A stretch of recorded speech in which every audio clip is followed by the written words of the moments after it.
구원자를 만난 사람들이라는 제목으로 누가복음 2장 말씀을 오늘 함께 나누려고 합니다. 누가복음 1장은 이 땅에 구원자로 오신 예수 그리스도의 길을 준비했던 침례 요한에 대한 이야기가 소개되어졌습니다. 이제 누가복음 2장에서는 이 땅의 구원자, 이스라엘의 구원자일 뿐만 아니라 온 열방의 구원자 되신 예수 그리스도의 탄생과 그리고 그분을 만나는 세 부류의 사람들의 이야기가 자세히 기록되어져 있습니다. 이 예수님을 만나는, 이 땅의 구원자로 오신 예수 그리스도를 만나는 사람들의 그 이야기를 통해서 오늘 이 시대 예수님의 재림을 사모하며 살아가고 있는 우리들에게 주시는 하나님의 말씀들을 우리가 좀 분별해 보기를 원합니다. 누가복음 2장의 그 시작의 본문의 배경들을 보면 이제 요셉과 마리아가 호적을 하러 나사렛을 떠나 이제 베들레헴에 도착해서 거기서 이제 예수님을 낳게 됩니다. 그리고 예수님을 낳게 되고 나서 세 사람을 만나는 것으로 이제 시작을 하게 됩니다. 첫 번째, 이제 베들레헴에서 예수님이 탄생하시고 나서 이제 예수님을 만나는 첫 번째, 구원자를 만나는 첫 번째 부류의 사람들의 이야기입니다. 8절에 보면은 목자들이 등장하는데요.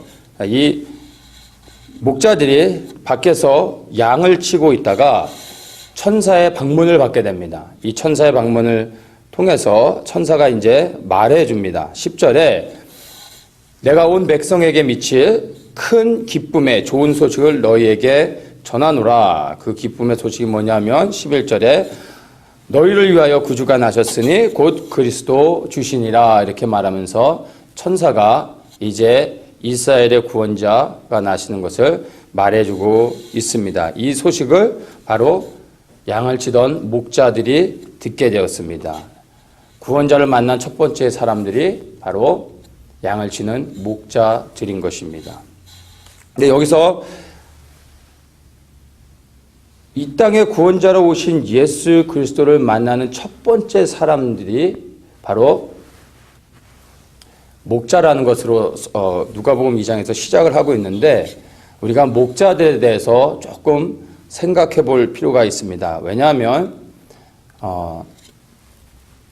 우리가 생각하는 목자들의 이미지와 사실 이스라엘 유대인들이 생각하는 목자들의 이미지는 다릅니다. 우리는 흔히 유대인들의 그 생활의 기본 어떤 배경이 목축업을 하는 것으로 생각하는데 그렇지 않습니다. 이 목축업은 아브라함 때부터 출애굽 세대까지가 목축업이 그 유대인들의 삶의 배경이었습니다. 그러나 그들이 이제 출애굽해서 광야를 지나 가나안에 들어간 이후로부터는 목축업이 그들의 삶의 그 기본이 아니라 농사를 짓는 것이 그들의 삶의 기본이 되어졌습니다. 물론 목축업도 계속했지만 농경사회가 중심이었고 이제 양을 치는 목축업과 같은 것은 사이드 잡으로 밀려나게 되어졌습니다. 그래서 바로 지금 예수님이 태어나는 이 당시에 목축업을 하는 양을 치는 목자들의 어떤 그 인지도가 이스라엘 사람들에게서는 상당히 좋지 않았던 것을 우리가 상기할 필요가 있습니다. 왜냐하면 이제는 농경사회가 되면은 한 곳에 거주하며 그곳에서 살아가는 것입니다. 근데 이 목자는 양을 치며 풀을 먹이기 위해서 많은 곳을 돌아다녀야 됩니다. 그래서 때로는 짧게는 며칠, 어떨 땐 길게는 몇 달 동안을 집을 떠나 자기가 거주하는 곳을 떠나서 들판을 돌아다녀야 되는 것입니다. 그래서 그 삶이 결코 쉽지 않았고 유대인들 가운데 그들의 공동체 안에서 직업을 얻지 못하는 사람들이 밀려나서 가는 곳이 바로 목자의 삶이었던 것입니다. 그래서 목자들에 대한 인지도가 굉장히 안 좋았는데 목자들을 생각할 때 정직하지 못한 사람들, 그리고 사기치는 사람들, 거짓말하는 사람들 이렇게 인식됐던 게 바로 목자들의 어떤 그 사람들의 인지도였던 것입니다. 왜냐하면 이제 예전에는 아브라함 시대는 자기의 양을 치고 그 양과 함께 이동하며 다녔지만 이제 가나안에 들어간 이후로부터는 어떠한 소수의 부자들이 수많은 양을 갖게 됐고 그 양을 치는 목자들을 고용하게 된 것입니다. 그래서 삭군 목자라는 이야기가 성경에 보면 자주 나오는데 그 삭군 목자라는 의미는 고용된 목자라는 것입니다. 그러니까 돈을 받고 양을 치는 목자라는 의미가 삭군 목자인 것입니다.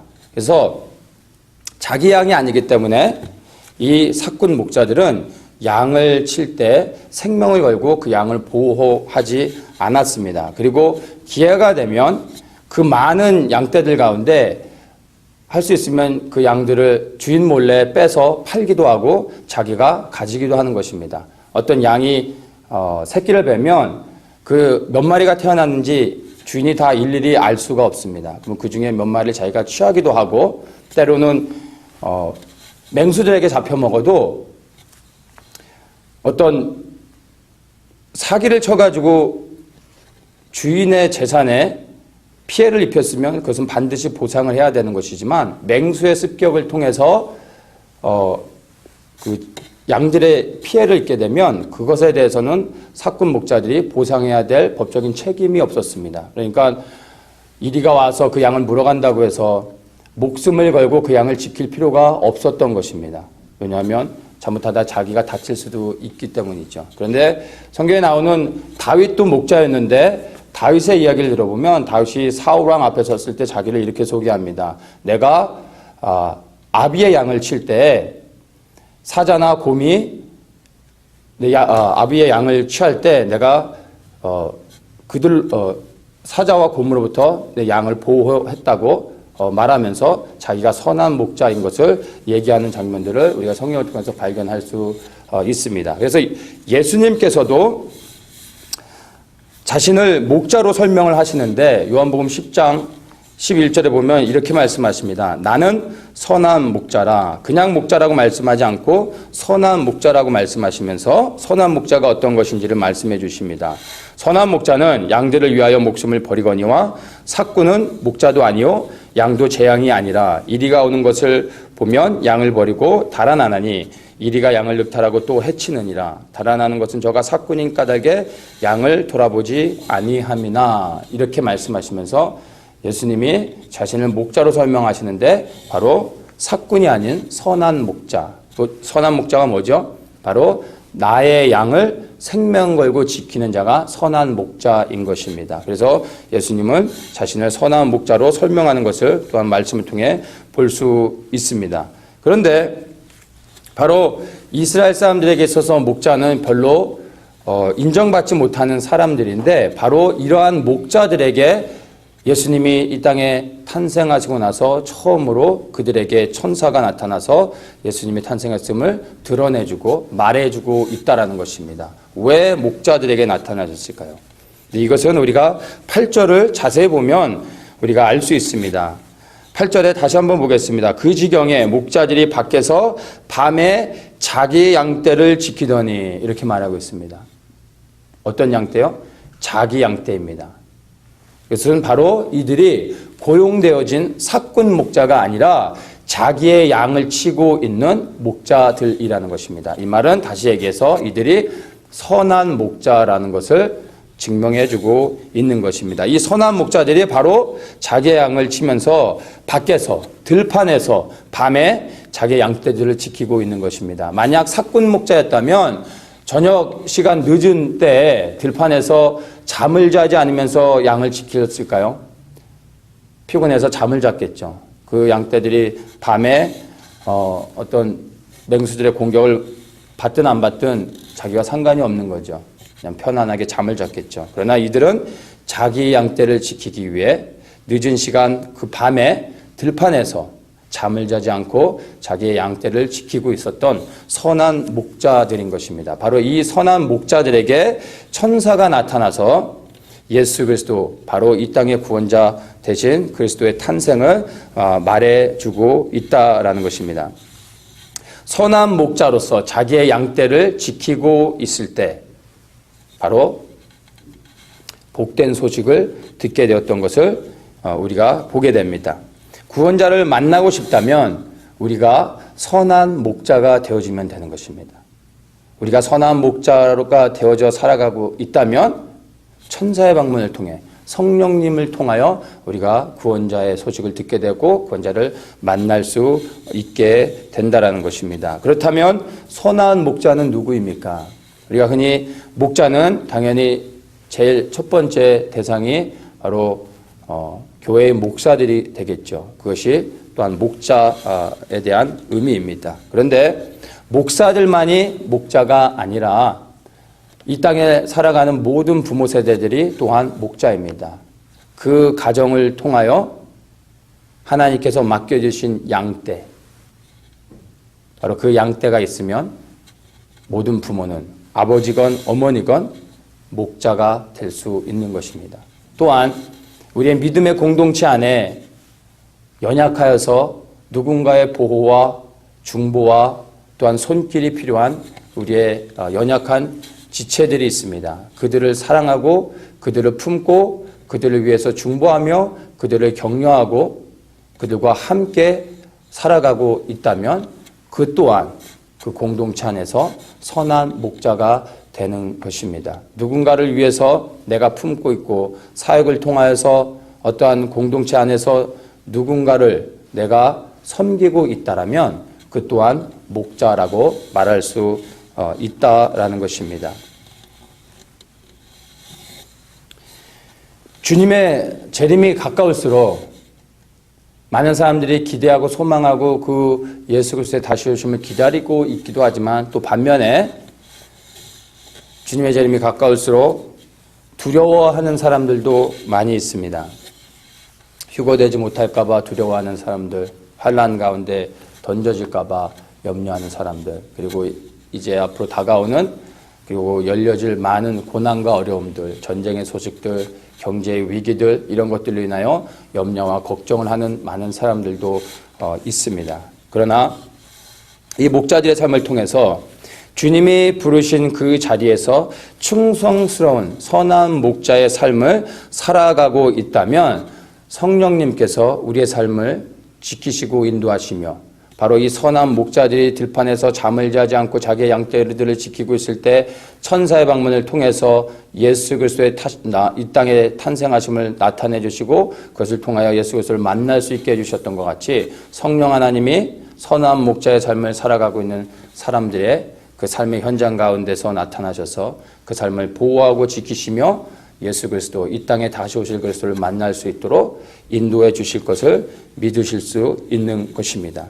우리가 선한 목자의 삶을 살 때 주님은 반드시 성령 하나님을 통해서 우리의 삶을 지키실 것입니다. 선한 목자가 되는 것이 바로 구원자 예수 그리스도, 그리고 이 땅에 다시 오실 통치자 되신 예수 그리스도를 만날 수 있는 길이 되는 것입니다. 그러나 우리가 한 가지 또 기억해야 될 것이 있습니다.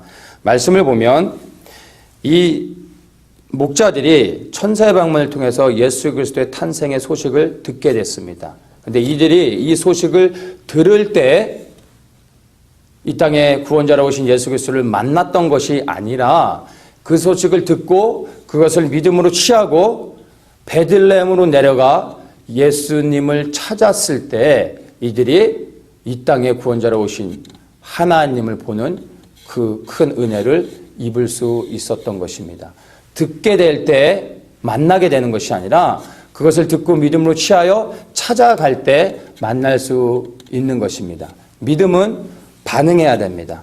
반응하는 믿음만이 구원자 되신 예수 그리스도를 만날 수 있습니다. 구원자를 정말 보기 원한다면, 그분을 만나기 원한다면 여러분 믿음으로 반응하며, 그리고 이 땅에 다시 오실 예수 그리스도를 정말 믿는다면 우리가 그 믿음에 반응하며 이렇게 선한 목자들과 동일한 삶을 보이며 살아가야 되는 것입니다.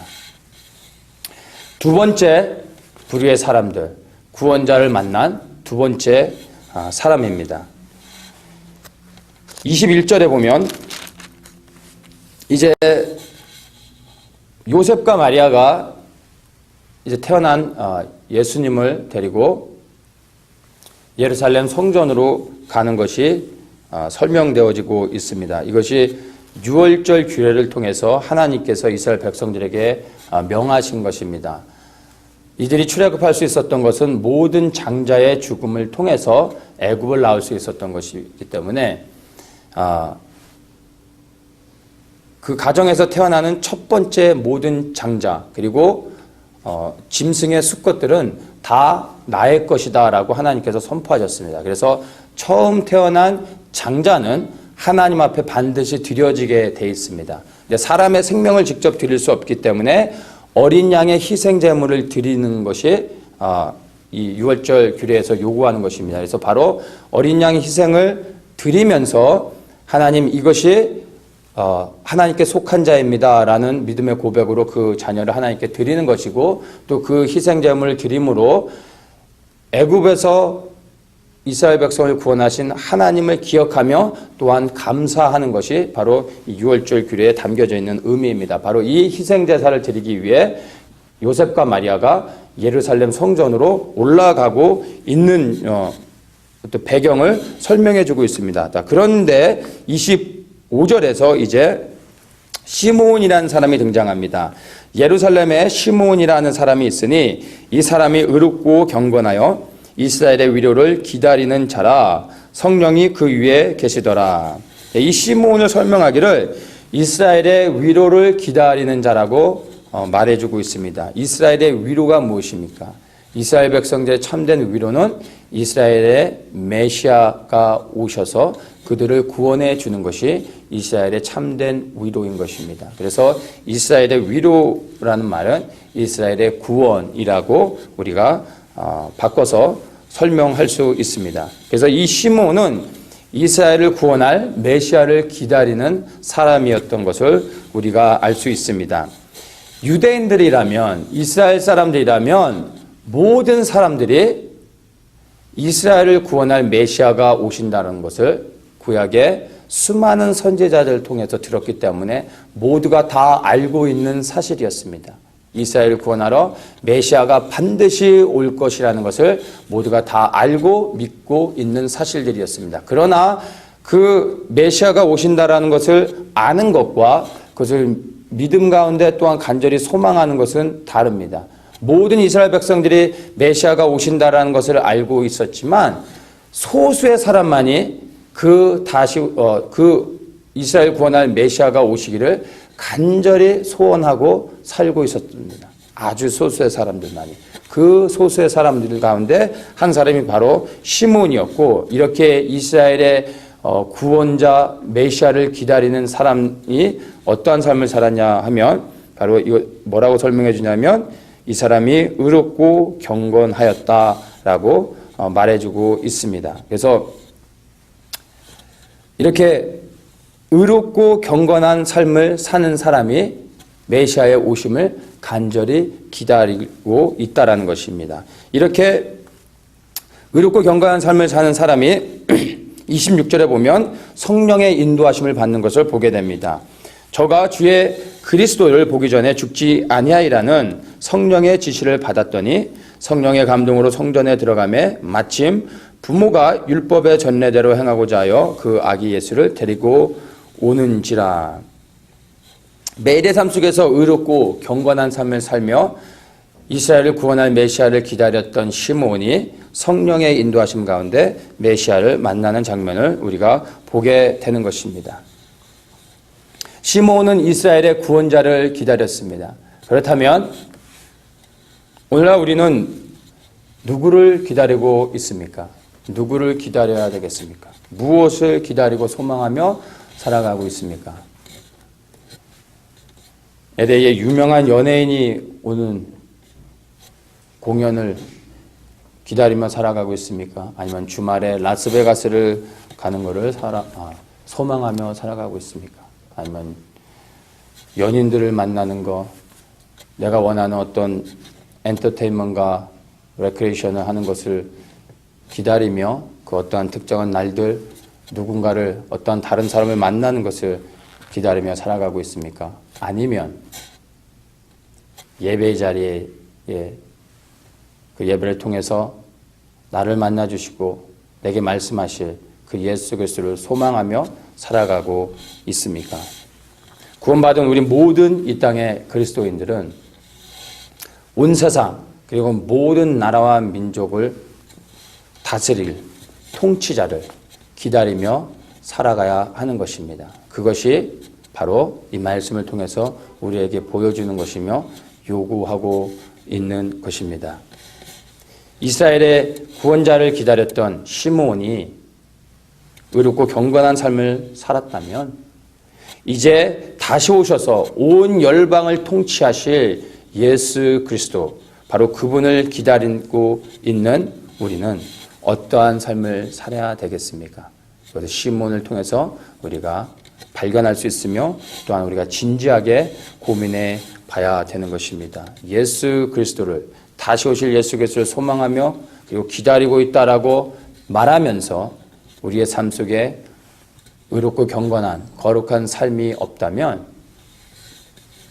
내가 주님의 다시 오심을 기다리는 것보다 더 중요한 것은 그 주님이 오셨을 때 나를 분별하고 나를 인정해주고 나를 알아봐 주는 것, 바로 그것이 더 중요한 것입니다. 내가 아무리 주님을 갈망하고 소망하고 기다렸다 할지라도 주님이 다시 오셔서 나를 알아보지 못하신다면 그것이 무슨 소용이 있겠습니까? 예수님이 다시 오실 때 우리를 알아볼 수 있게 하기 위해선 우리가 그분의 기뻐하는 삶, 이 땅에서 구별된 의롭고 경건한 삶을 살아갈 때 주님이 다시 오셔서 우리를 인정하시고 세상의 수많은 사람들 가운데 하나님의 자녀로서 우리를 구별하여서 우편에 서게 해 주시는 것입니다. 예수 그리스도의 다시 오심, 우리의 구원자 되신 그리스도를 소망하고 그리고 기다리고 있다면 이 시몬과 같이 우리는 의롭고 경건한 삶을 살아야 되는 것입니다.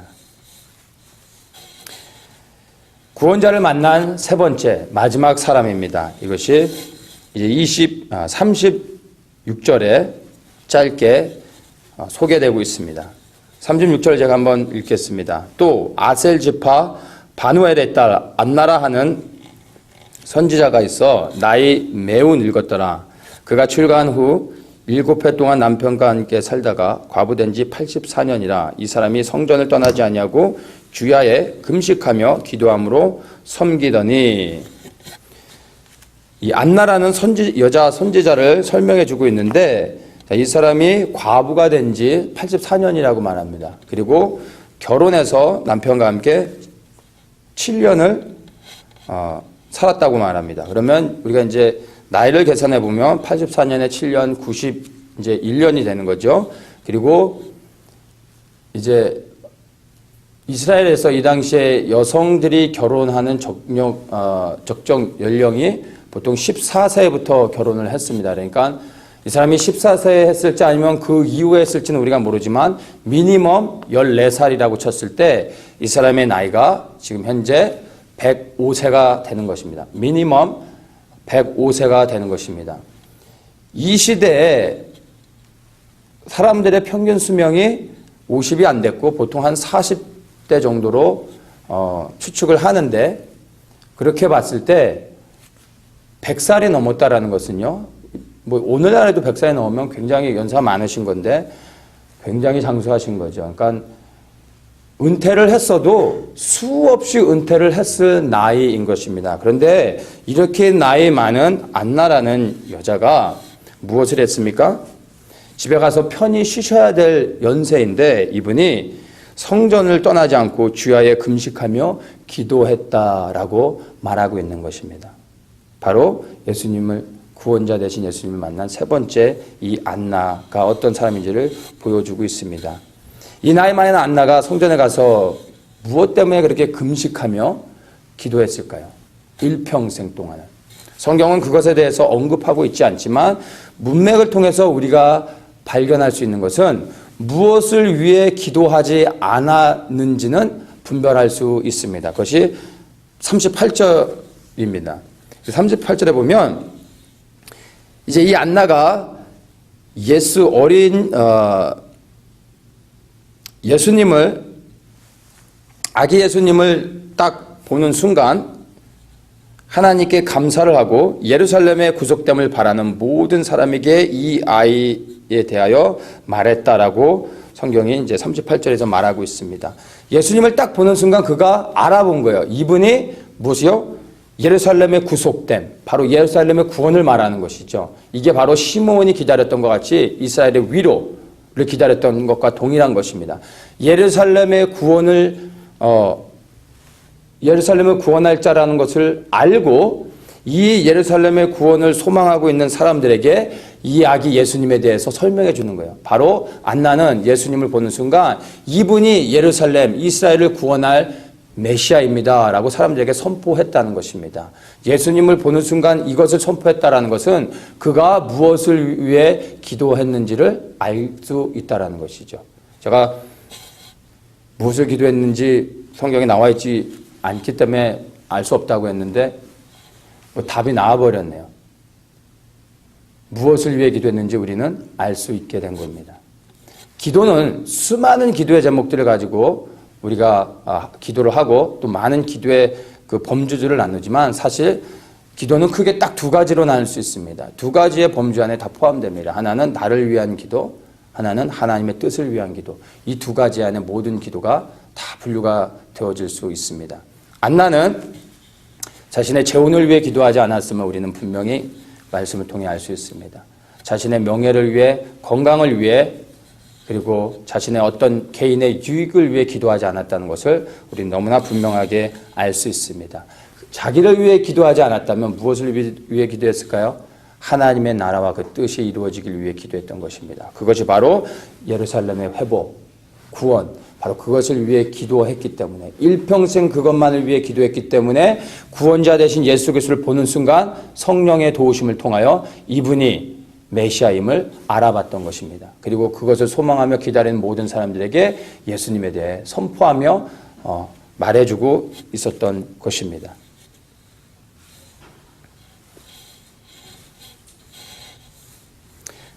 이 안나라는 연세가 많으신 이 선지자, 나이 든 이 선지자가 평생 동안을 이스라엘의 구원을 위하여 기도할 때 84년간을 84일이 아니고요.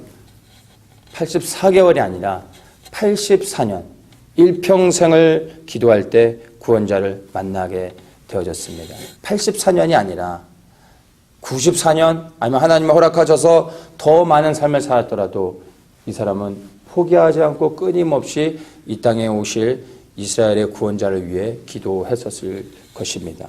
일평생 오직 이스라엘의 구원자를 위하여 기도할 때 그가 드디어 구원자를 만나게 됐던 것을 우리가 말씀을 통하여 볼 수 있습니다.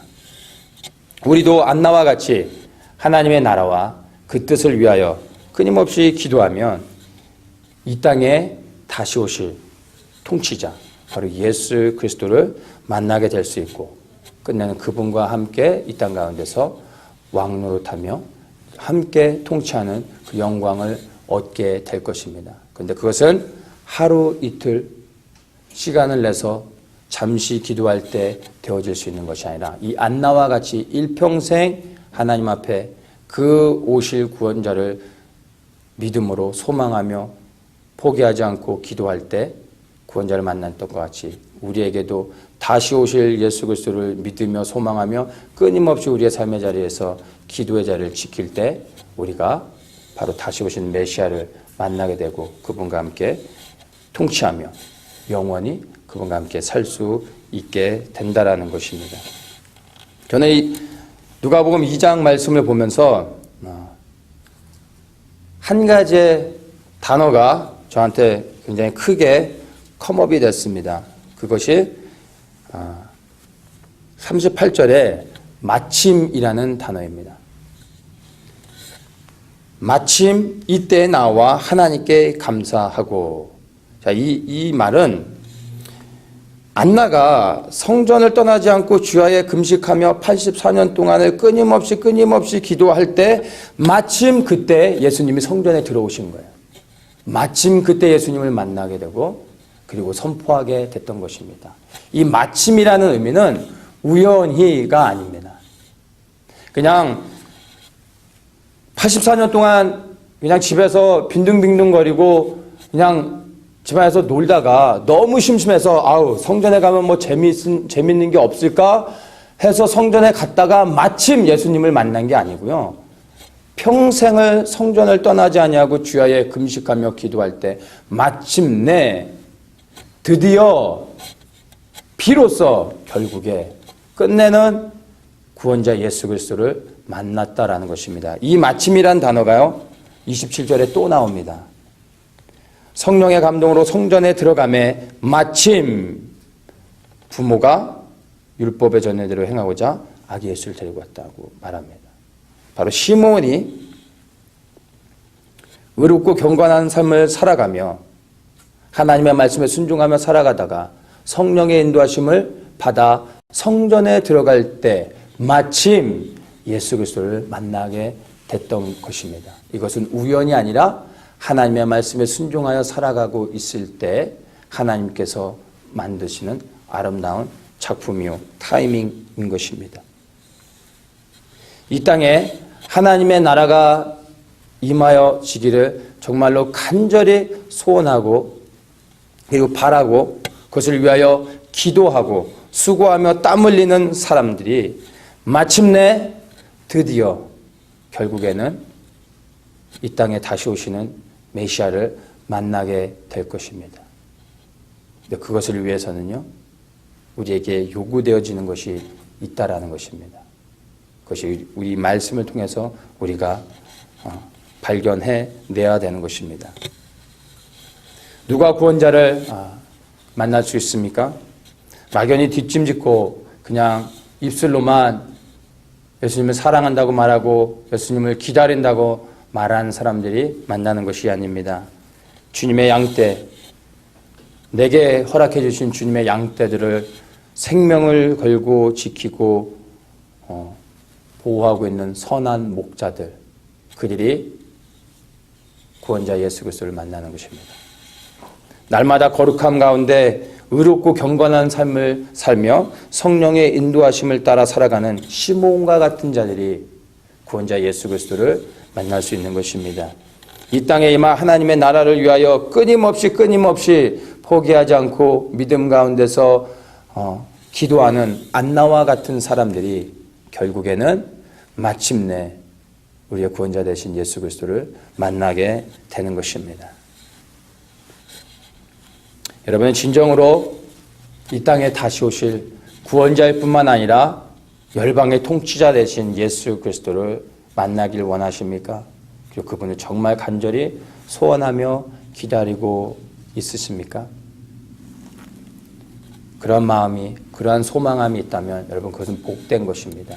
그러한 소망을 가지고 살아가는 사람들은 이 땅에 소망을 두지 않기 때문에 이 땅의 것들로 인하여 슬퍼하거나 낙심하거나 염려하거나 두려워하지 않고 하늘을 바라보며 소망을 가지고 살아갈 수 있는 것입니다. 그렇다면 이제 나의 삶을 돌아보길 원합니다. 우리의 삶 속에 선한 목자의 삶의 열매들이 있는지, 시몬과 같은 의롭고 경건한 삶의 모습들이, 그리고 성령 하나님의 말씀에 순종하며 살아가고 있는 그러한 삶의 태도들이 내 안에 있는지, 안나와 같이 성전을 떠나지 아니하고 하나님의 나라와 의를 위하여 기도하고 있는지, 내 삶 속에 이러한 예수님을 만난 이 세 부류의 사람들의 모습이 열매를 맺으며 내 삶 속에 나타나고 있는지를 돌아보기 원합니다. 그리고 이제 그것들을 위하여 기도하며 나아가고 하나님의 은혜와 성령님의 도움을 구하기를 원합니다. 그런 은혜가 모든 여러분들에게 있기를 예수님의 이름으로 축복합니다.